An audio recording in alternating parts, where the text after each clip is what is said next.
দুজনে একসাথে। কড়া নিরাপত্তা এবং উৎসবমুখর পরিবেশের মধ্য দিয়ে বগুড়া ৬ সদর আসনের উপনির্বাচনের ভোট গ্রহণ শুরু হয়েছে। আজ বৃহস্পতিবার সকাল 7:30টা থেকে ১৫০টি কেন্দ্রে একযোগে ভোট গ্রহণ শুরু হয়, যা বিরতিহীনভাবে চলবে বিকেল ৪টা পর্যন্ত।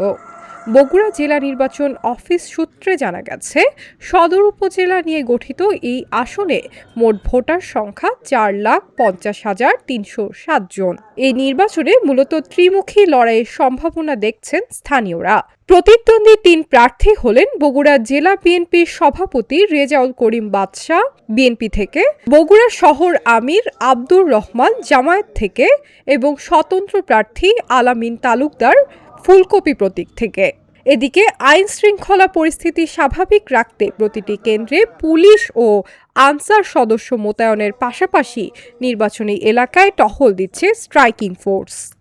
আসসালামু আলাইকুম। সরি একটু দেরি হয়ে গেল।